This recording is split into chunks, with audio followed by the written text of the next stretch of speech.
Hey there, welcome to my channel. I'm Christy. If you're new, welcome, and if you're returning, it's great to see you here today. So in today's video, I am going to be sharing with you some pantry challenge kind of things. What I discovered while I was rummaging in the cupboard is I found some peanut butter that I didn't know I had. And it's been there for a while. I don't know how, but I wanted to use it today. So I thought I would share with you a really quick and easy gluten-free option for a peanut butter cookie. I also needed to make some mayonnaise for the week, so I will show you how I make mayonnaise. Anyway, we'll see you back here in a bit. Let's make some super easy gluten-free peanut butter cookies. So what I am using is just a regular smooth peanut butter. You can use crunchy or whatever type. You don't have to use peanut butter. You could use any nut butter you want, or sunflower butter. I'm using 1 cup of the peanut butter, and then I'm using equal parts, so 1 cup of coconut sugar. You don't have to use coconut sugar. You could use any type of sugar you desire. Next, we're adding 2 large eggs into the mix. I'm using farm eggs, so I always like to break them first before I add them in. And so just mix it all in together. I sometimes like to add flour if it's a little sticky. I'm using coconut flour. Oftentimes I use almond flour or gluten-free flour. I've used regular flour, but these are gluten-free cookies, so we're using coconut flour today. The basic recipe that this was adapted from, it usually just calls for equal parts of peanut butter to sugar, and you're supposed to add more sugar if it's sticky, but I don't like doing that. I tend to lean more towards just adding more flour. So total, I added 4 tablespoons of coconut flour to the 1 cup of peanut butter, 1 cup of coconut sugar, and the 2 eggs. So as you can see, it makes a really nice sticky dough. And you can roll this into balls if you so desire. I had a little bit of chocolate chips that I found a bag floating around in the back of the cupboard. So we decided this would be a great choice. I mean Chaz. Chaz never turns down chocolate chips. And as you can see, it comes together really easy.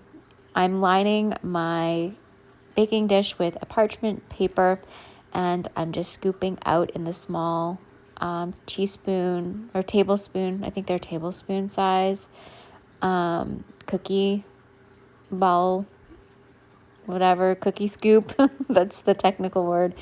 So these actually will freeze. So if you wanted to make these ahead and freeze them raw, you could do that. You could bake them and freeze them cooked. These are really great little treats to have for after school or to pop in lunches. Tyson used to take these when he was like having to walk through the bush for his job. Nice little sweet treat. I baked them at 350 for 15 minutes. Now let's make some mayonnaise. I added 1 whole egg to a jar. I used the whole egg in my recipe, and so I'm using my immersion blender to get that all blended up.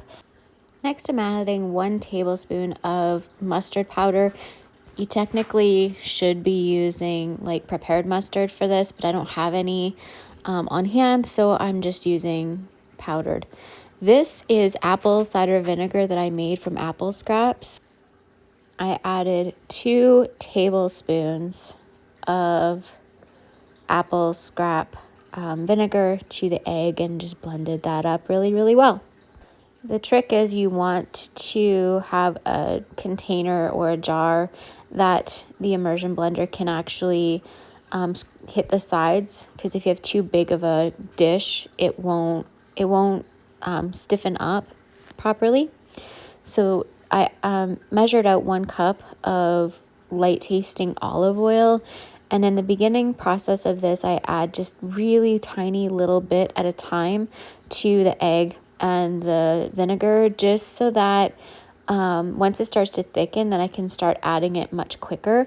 I just want to make sure it gets a good start so that it starts to all come together and not be so liquidy, you'll notice when it starts to thicken up, it starts to, the consistency starts to change really quickly. So then I can add more oil at one time and the process speeds up. It's kind of, you can see it's sticking. It sort of is a two-hand job sometimes to hold the jar and then use the blender in there, but works just fine. I did accidentally spill it, made a mess everywhere. So my measurements clearly to add the rest of the ingredients are not going to be quite accurate, but to this recipe, they do, what I normally would do would be add a 1/4 teaspoon of salt and 1 teaspoon of lemon juice. So I just kind of went by taste. So that's it. It went in the fridge and it firms right up. Now our cookies are finished. Let's see what the professional says about these.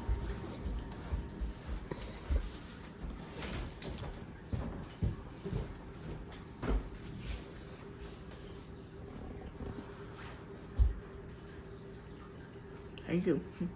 How many child stars does that one get? Easy 10. Do you need more just to make sure? I think a few more, yeah. Thank you. Let's make some dinner. I have some rummagings of clutter to use up. So Chaz just went and shopped the pantry for me and we're gonna make a miracle. So I'll show you what we're going to do. Chaz rummaged through the freezer and he found some shrimp. These are ginger beef sauce mixes that come in cases of ginger beef. We typically don't use all of the sauce that comes with each pack in the cases, so we tend to get a lot of these stockpiled. And so they're basically like a teriyaki with a lot of ginger in them and a little bit spicy, gingery, really good. They're sweet, but they're pretty tasty. I also found Chaz found some noodles, and we are using some preserved in the freezer bell peppers. We have some homegrown cauliflower, homegrown onion and garlic. And then these are home preserved, home freeze dried mushrooms. I don't know if these are the ones that I harvested off my lawn or if they're ones I bought, but we're going to use them anyway. So this is, wish me luck. We're going to configure something. So basically what I'm doing is I'm thawing the shrimp in cold water. I always like to use cold water over shrimp to thaw it, and it works really good. It doesn't take long at all. I am leaving the tails on for cooking. I'm gonna go check on the tower garden and see if we could harvest some bok choy for this, because I think that would be really delicious to have a little bit of fresh ingredients in here.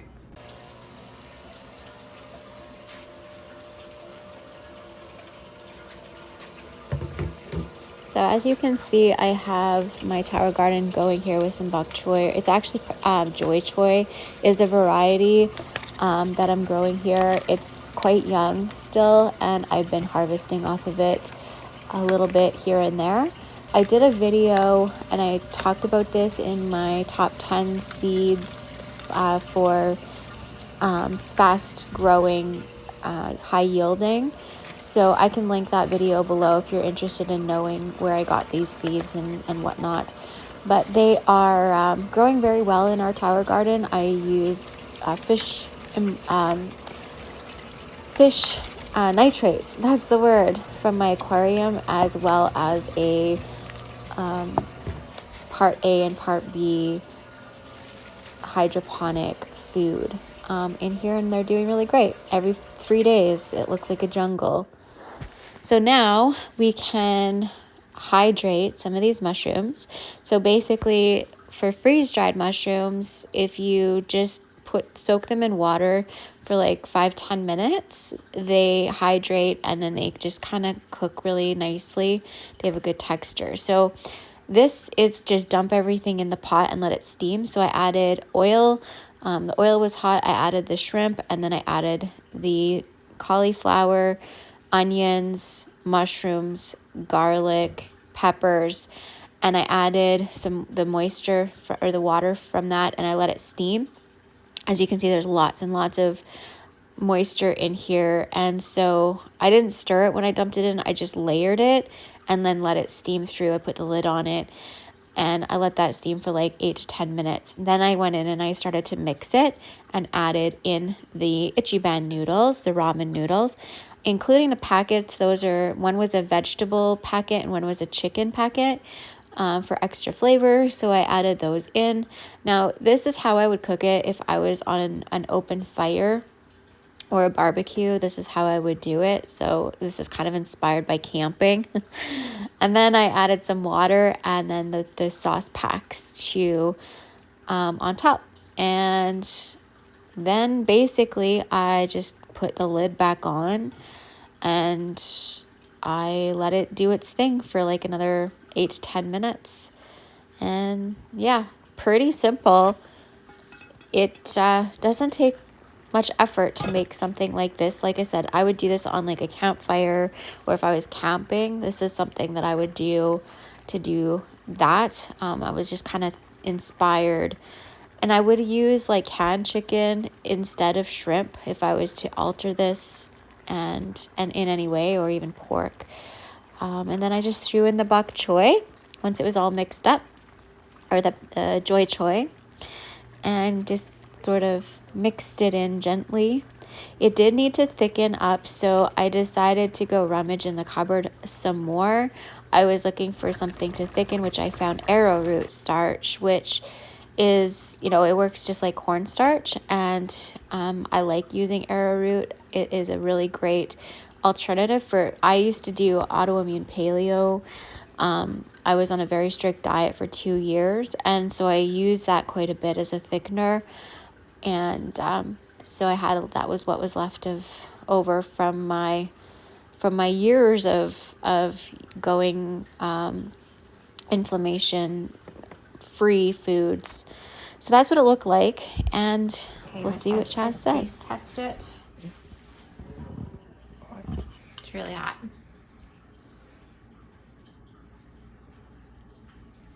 Okay.